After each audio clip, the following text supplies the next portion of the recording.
आज अगर चुनौती है तो उन स्वतंत्रता के संग्रामियों की कुर्बानी को चुनौती है मेरे भाइयों और बहनों।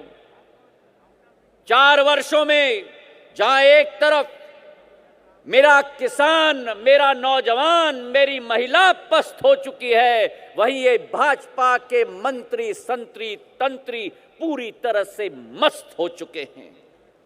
जिस भारत की बात ये करते हैं, जिन अच्छे दिनों की बात करते हैं, जो नई इंडिया की बात करते हैं, जहां भाई भाई के बीच में भाईचारा के विपरीत द्वेष भावना अर्जित कराने की कोशिश करते हैं, जहां सरकार स्वयं रक्षक के बदले में भक्षक बन जाता है और किसानों के छातियों के ऊपर गोली चलाई जाती है।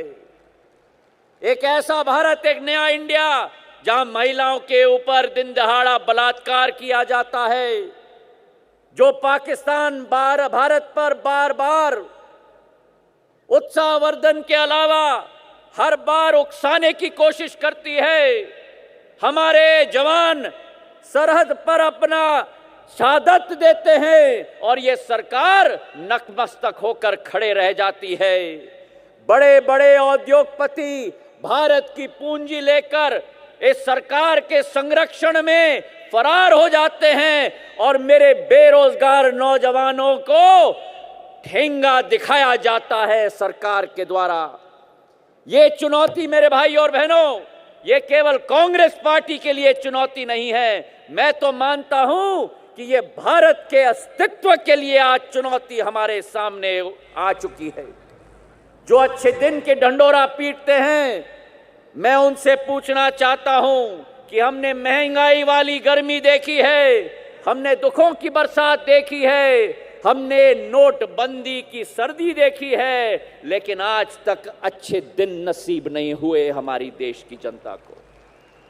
मैं उनसे पूछना चाहता हूं, एक नई इंडिया की सोच विचारधारा, जहां एक तरफ सबका साथ और सबका विकास की बात की जाती है और दूसरे तरफ असहिष्णुता का वातावरण तैनात किया जाता है, जहां रोहित वेमुला और जुनैद जैसे मेरे भाइयों को जिनकी मौत हुई है वो इस सरकार के ऊपर आज कलंक बन चुकी है। जो ऊना की घटना हुई, जो मेरे दलित भाइयों को पीटा गया, वो हर एक संसद में एक सांसद के पीठ पर रोटी और डंडे लगे हैं। मैं ये मानता हूं कि आज अगर हमें जो आज कहा जाता है न्यू इंडिया किसान भाइयों के लिए, जहां हर साल 16,000 किसान मेरे आत्महत्या करते हैं, मंदसौर में मेरे किसान के छाती पर गोली चलाई जाती है, टीकमगढ़ में पुलिस के थाने में मेरे किसान को निर्वस्त्र करके डंडों से पीटा जाता है, जंतर मंतर में दिल्ली में तमिलनाडु के किसान हमारे अपने दोस्तों के हड्डियों को लेकर आते हैं, लेकिन सरकार का एक नुमाइंदा नहीं जाता उनसे मिलने के लिए। जहां महाराष्ट्र में 200 किलोमीटर नंगे पैर मेरा अन्नदाता चलकर जाता है और उसे कहा जाता है कि ये शहरी माओवादी आ चुका है। इस विपरीत परिस्थिति से किसान को अगर उभारना होगा तो वो केवल मेरी कांग्रेस पार्टी और ये हाथ का पंजा उभार सकती है। एक नया इंडिया जहां बेरोजगारी की जब बात की जाती है, 2 करोड़ रोजगार के अवसर दिए जाएंगे कहा जाता है, लेकिन आज जब मेरा नौजवान भटक रहा है रोजगारी के लिए तो उसको पकौड़ा तलने की नसीहत दी जाती है। यह है मोदी जी का न्यू इंडिया, एक न्यू इंडिया जहां संसद में लोकतंत्र का मंदिर कहा जाता है, लेकिन संसद के बहुमत को हिटलर शाही और तानाशाही का लाइसेंस लगाकर आवाज दबाने की कोशिश की जाती है।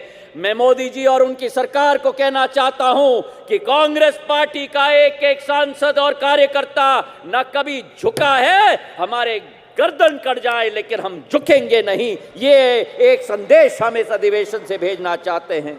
आंतरिक सुरक्षा की बात करते हैं, एक के बदले 10 सिर पाकिस्तान से हम लेके आएंगे, चीन को हम लाल आंख दिखाएंगे, लेकिन साड़ी शॉल और डिप्लोमेसी और बिरयानी की डिप्लोमेसी की जाती है।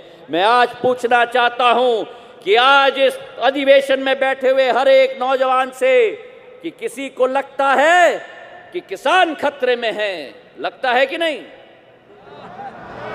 किसी को नौजवान खतरे में है, किसी को लगता है कि महिला खतरे में है, किसी को लगता है कि नौजवान खतरे में है।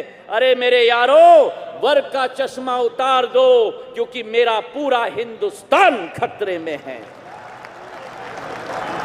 राष्ट्र निर्माण की बात की जाती है, कांग्रेस पार्टी ने राष्ट्र का निर्माण किया है। ये भाजपा तो केवल अपनी पार्टी की निर्माण करने जानती है। ये कांग्रेस पार्टी है जिसका एक एक कार्यकर्ता और जिसका एक एक नेता, चाहे इंदिरा जी रही हो, राजीव जी रहे हो, इस देश की माटी को सिंचित अपने खून से किया है, तो केवल कांग्रेस पार्टी के एक एक कार्यकर्ता और नेता ने किया है।